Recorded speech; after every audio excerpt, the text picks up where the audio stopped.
प्रतियोगी परीक्षाओं की तैयारी करने वाले सभी संघर्षशील साथियों का तहे दिल से स्वागत है। मैं हूं आपका अपना दोस्त और आपका होस्ट मनोहर सोनी। दोस्तों, पिछली कड़ी में हमने भारत के समुद्री तट पर लगे यूरोपीय शक्तियों के मेले को देखा था।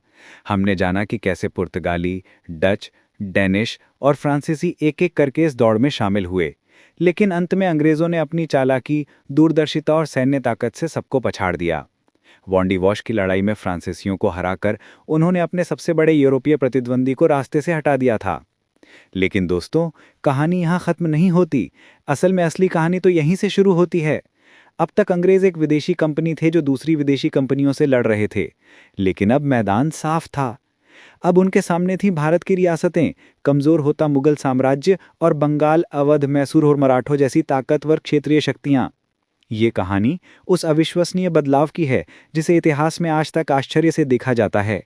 ये कहानी है कि कैसे व्यापारियों का एक समूह जो कभी मुगल बादशाह के दरबार में एक फैक्ट्री खोलने की इजाज़त के लिए गिड़गिड़ा रहा था, महज 150 सालों में उसी मुगल बादशाह को पेंशन देने वाला मालिक बन गया।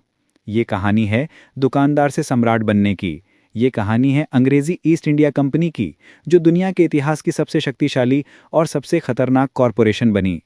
तो चलिए आज हम इस कंपनी के बही खातों से लेकर इसकी तोपों के गरजने तक के सफ़र को करीब से देखते हैं। हम जानेंगे कि इसकी शुरुआत कैसे हुई, इसने भारत में अपने पैर कैसे जमाए और वो कौन से निर्णायक मोड़ थे जिन्होंने इसे भारत का भाग्य लिखने का अधिकार दे दिया। एक विनम्र शुरुआत।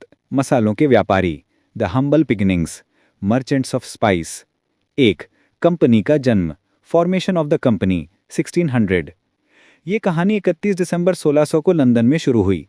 कड़ाके की ठंड में व्यापारियों के एक समूह ने इंग्लैंड की महारानी एलिजाबेथ प्रथम से एक शाही चार्टर हासिल किया। इस चार्टर ने उन्हें the governor and company of merchants of London trading into the east Indies के नाम से 15 वर्षों के लिए पूर्व के देशों के साथ व्यापार करने का एक अधिकार दे दिया। याद रखने वाली बात यह है कि ये एक जॉइंट स्टॉक कंपनी थी। इसका मतलब है कि ये फ्रांसीसी कंपनी की तरह कोई सरकारी विभाग नहीं थी, बल्कि इसमें निजी व्यापारियों और निवेशकों का पैसा लगा था। हर कोई मुनाफा चाहता था, और यही बात इस कंपनी के नस नस में दौड़ती थी।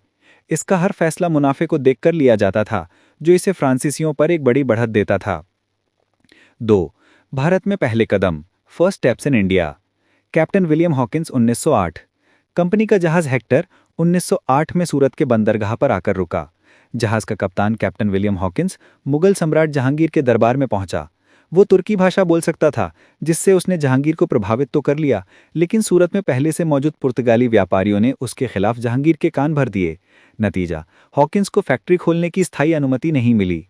स्वली का युद्ध, बैटल ऑफ स्वली, 1912। ये एक छोटी लेकिन बेहद महत्वपूर्ण समुद्री लड़ाई थी। सूरत के पास अंग्रेजों के एक छोटे से बेड़े ने कैप्टन थॉमस बेस्ट के नेतृत्व में एक बड़े पुर्तगाली जहाजी बेड़े को धूल चटा दी। अब तक मुगल ये मानते थे कि समुद्र पर पुर्तगालियों का राज है। इस जीत ने जहांगीर की आंखों में अंग्रेजों का सम्मान बढ़ा दिया।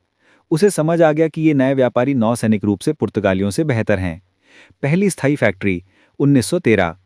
स्वाली की जीत से खुश होकर जहांगीर ने 1913 में अंग्रेजों को सूरत में अपनी पहली स्थायी फैक्ट्री स्थापित करने की इजाज़त दे दी। 3.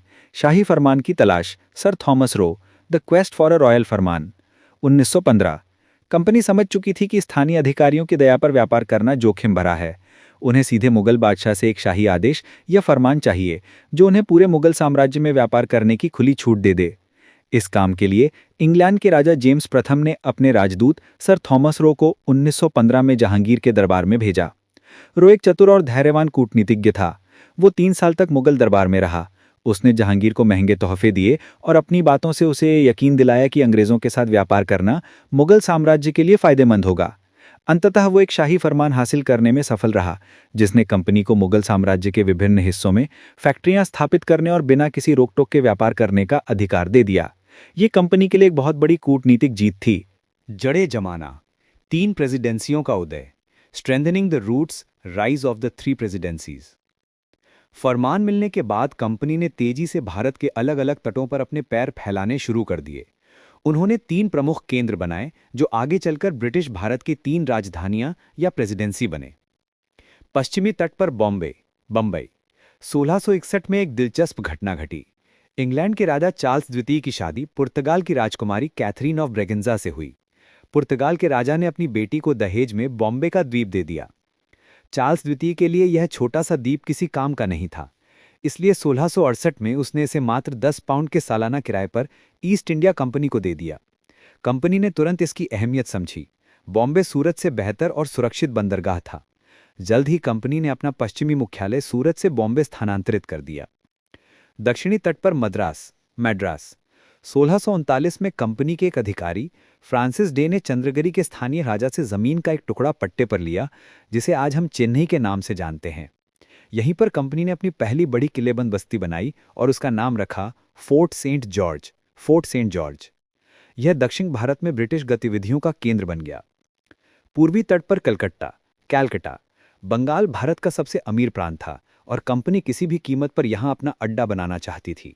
1690 में कंपनी के एजेंट जॉब चारनॉक ने हुगली नदी के किनारे 3 गांव सुतानुती, कालीकाता और गोविंदपुर की जमींदारी खरीद ली। इन्हीं तीनों गांवों को मिलाकर आधुनिक कलकत्ता शहर की नींव पड़ी। बाद में कंपनी ने यहां एक विशाल किले का निर्माण किया, जिसका नाम इंग्लैंड के राजा के सम्मान में फोर्ट विलियम रखा गया। फोर्ट विलियम 17वीं सदी के अंत तक ईस्ट इंडिया कंपनी सिर्फ एक घुमंतु व्यापारिक समूह नहीं रह गई थी।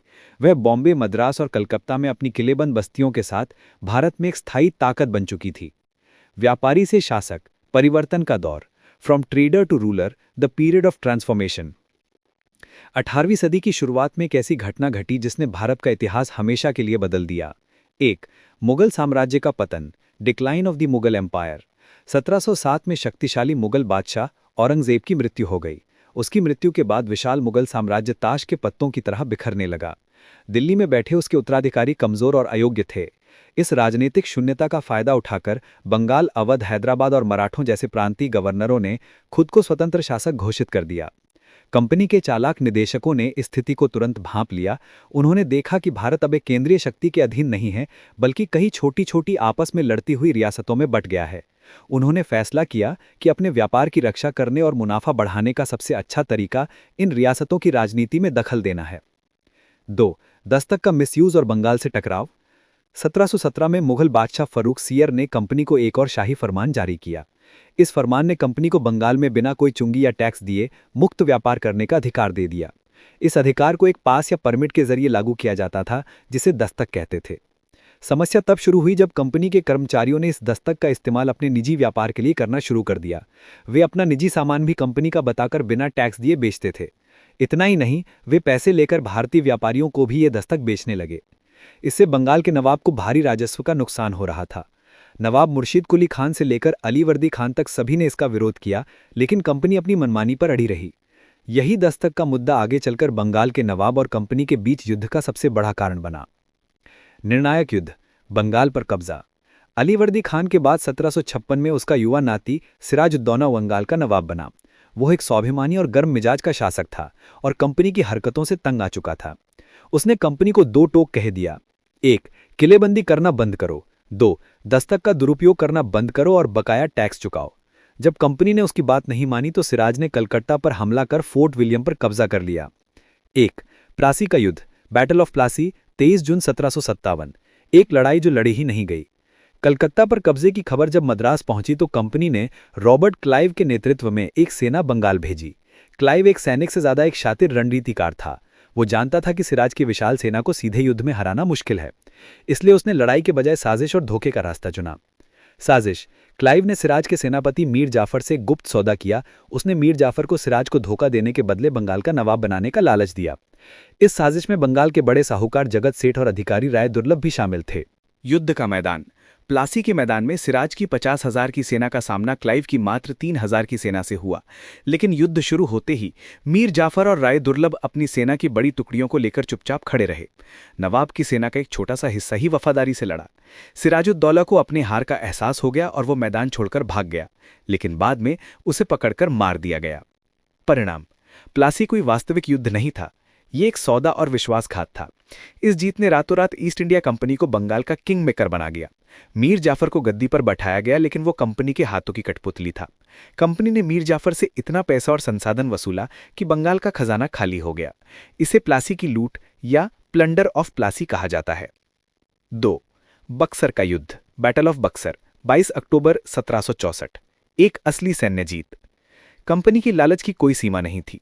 जब मीर जाफर उनकी मांगें पूरी नहीं कर सका तो उन्होंने उसे हटाकर उसके दामाद मीर कासिम को नवाब बना दिया।